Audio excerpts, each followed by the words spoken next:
প্রমাণ করুক না। 25 জুন বিজেপিতে গিয়েছিলাম, 2019-এর 17 নভেম্বর ছেড়ে দিয়ে চলেছিল। ওই টাইমের বাদ দিয়ে যদি কোনো ছবি মানে বিজেপির কোনো নেতার সঙ্গে দেখাতে পারে, এটা পুরো প্ল্যান করে হুমায়ুন কবিরকে ভয় পেয়েছে মমতা ব্যানার্জি। গলিতে গলিতে খাগড়ার গলিতে ভোট নাই, সেরও ভোট চেয়ে বেড়াচ্ছে। আর দীপক অধিকারীকে তো পুতুল নাচের মতন নাচিয়ে নিয়ে বেড়াচ্ছে। পুতুলও একটা ইয়ে করতে পারে না, ওখানকার স্কিম মানুষের সাথে।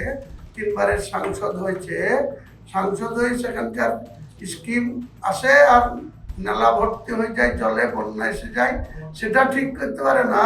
মুর্শিদাবাদে এসে পুতুল নাচ দেখাতে আসছে দীপক অধিকারীকে, সেখানে হেলিকপ্টার নেমে যাচ্ছে যেখানে সেখানে। অভিষেক 2000 লোক নিয়ে হেলিকপ্টারে 2000 লোক নিয়ে মিটিং করছে। কি দৈন্যদশায় পৌঁছেছে, এখন আর সোজা পথে মোকাবেলা করতে পারছে না।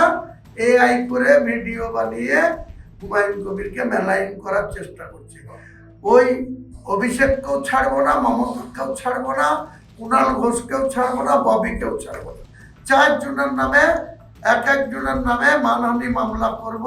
প্রমাণ করবে আমাকে যে বিজেপির কোনো নেতার সাথে আমি কোনো লেনদেনে আছি, কোনো জায়গায় একসঙ্গে এক ফ্রেমে বসে মিটিং করেছি, কোন হোটেলে করেছি, না কোন রেস্তোরাঁয় করেছি, না কোন পার্টি অফিসে করেছি, প্রমাণ দেবে। তা নাহলে একজনের বিরুদ্ধে মানহানি মামলা করব এবং তাদের বিরুদ্ধে এই মিথ্যাচার করার জন্য আরো মুসলিম ভাইদের কাছে যতটা আপিল করার দরকার, যতটা অনুরোধ করার দরকার করব।